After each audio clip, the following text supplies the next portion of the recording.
What's up? Welcome to the Existential Stoic podcast. Do you feel burnt out, just tired, stressed, don't know what to do with yourself? Well, today in luck, we're going to talk about how to avoid burnout. I'm Danny. I'm here with my buddy Randy. What's up, Randy? Yo, Danny. Have you ever felt burnout? It's like a chronic condition these I days. know, right? It never ends. Like I remember back when I don't know, back before high school and stuff, before cell phones really came out, where like the thought of a burnout was just somebody who smoked a bunch of weed. But Yeah. nowadays it's like everybody's like, I'm burnout all the time. And it's like, is everybody high? Well, even in high school, I remember like meeting every day, play video games, somebody's house or something. Like there's always downtime. Now it's like when you hmm get to adult life, it's just busy. It is. And you're hmm trying to make something of yourself. It's hard. hmm So When does it hopefully we can. end?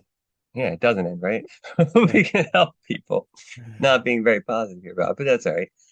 So we each have a few tips help you with this. I'm gonna start. So my first one is move on when you're stuck. This actually, I've been doing this a lot more recently because I'm always doing more than one thing. Most of us are.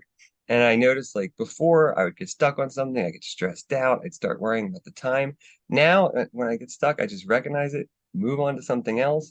And then within like at first I make progress on that thing. And then within an hour or two, I usually my brain, regroups and I solve the problem that I was stuck on. And it really is Hmm. helpful and just decreases the stress and worry.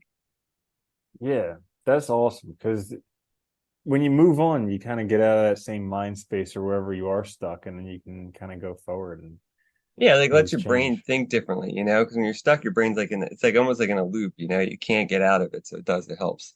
hmm Yeah, kind of on the same thing, but more energetically, to avoid burnout, go outside. This is my Yeah. thing where I never want to do it. When I'm burnt out, I just want to like keep my head down and plow through it, but it doesn't help. So I go outside knowing that I won't want to do it, but then when I get out there, I'm like, oh my goodness, totally necessary. Because there's just something about being outside where like the earth takes all that bad energy and just like dissipates it. And then you can almost slow down. Like there's just a nice quiet pace about nature and you can watch stuff out there and there's so much to like capture your senses, like the wind blowing through the leaves or some water moving or just like little insects or whatever it is, but it really does help avoid burnout. No, it does, dude. You're right. Like, I mean, we're human beings, we're animals, we're natural creatures, but we live in a world that's totally human made. And most of us, like most people, don't even go out in nature for days or months at a time. Like, really, they're just in like a constructed world. And when you go out there, you realize there's more than the human world. And if you think about it, I mean, really, it's only been since what, like the Industrial Revolution that we've lived like this. Before that, people were outside a lot more. So really, it's probably necessary. And Yeah, I mean, even in the last 50 years, 50 to 100 years, because before then, most people were farmers. So even yeah. though they may have had a house that they went to sleep in, they spent all day outside. Or even if you did another trade, it was probably in an open area. Uh-huh. Like, like it wasn't like in a closed box or cubicle or something. Yeah, it's a good one. Mhm. My next one, and this is something I constantly try and remember, is good is better than perfect. Like, you just get it done. Don't stress about it being perfect. You can always, especially too, once you get one part, like one draft done or one thing, then you can go back and look at it again. So just knock it out, get it done, and move on. Don't stress about it. Mm. Yeah, that's awesome. Good is always better than perfect. And it's crazy how like when you're stuck working on it, you think that like, oh, it needs to be perfect. But then you get it done and like 2 weeks later you look back and you're like, it didn't matter at all. No, not even a little. It Yeah, is that true. happens to me all the time. Uh, my next one is do less. So this is something I've heard it said like when you're totally like burnout, you're just like you feel like you can't get enough done and there's not enough time in the day, sit down and meditate. Or like just stop doing everything. Because Yeah. it's one of those things where doing more isn't going to help you. It's just a problem that you have in terms of thinking that doing more will help you.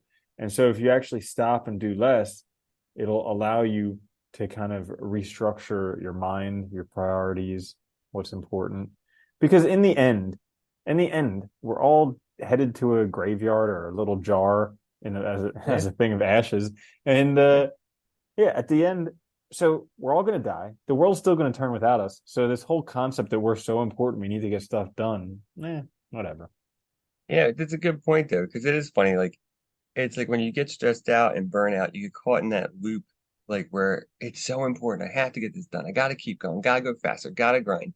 And the Yeah. reality is like you need to step back and you need perspective. And doing less is a great idea. Yeah, stopping, just stopping. Sometimes and sometimes we do. We need a weekend or a month sometimes to like regroup and like figure things out. Because when you keep going too, a lot of times you just keep going down the wrong road. And I think doing less can be a great way also to figure out what you really want and what's really good for you. So that's a good one. I like that. Mhm. That actually goes well with my last one. Just focus on the journey. Like we get so caught up in ends and completing things and goals, we forget that we're making daily progress and we're always moving towards the things we want if we really look at it. So like make self comparisons, look at your past and look at now and see how far you've come, but don't focus on the ends. Yeah. Yeah, that's a really good one. I was doing that just this morning. How like there's all these things that I've done that I take for granted. I'm like, yeah, but of course, I'm like trying to get out of my head where I'm like, look at all that I've accomplished. I'm like, yeah, but that was easy for me. Like I need to do these things that aren't easy That was for in the me. past, therefore it was easy. Yeah. Which You actually really do, kind you of, forget all the pain, you know? oh my gosh. Yeah, exactly. That doesn't count because it's not what I want now. Yeah, Yeah. that's so true. Uh, Kind of almost relates to my last one, which is admit your shortcomings, which is so counter to everything that we're indoctrinated to believe. Like we're all meant to believe we're these absolutely spectacular human beings who can never do anything wrong and blah, blah, blah. And we need to be perfect everywhere and just like billionaires by 13 years old and all this stuff. And it's just like, you know what? We're human. We all have shortcomings. No matter how good we are at something, there's always going to be someone better at it than us. So, like, if you can actually admit your shortcomings, then you have a much better chance of just being okay with it and being like, hey, you know what? Maybe I'm just not good at that. And that's okay. You know what's nice about that too is admitting your shortcomings can also help you really see where you shine. Because like, we're all going to be good at some things and terrible at a bunch of things, and that's fine.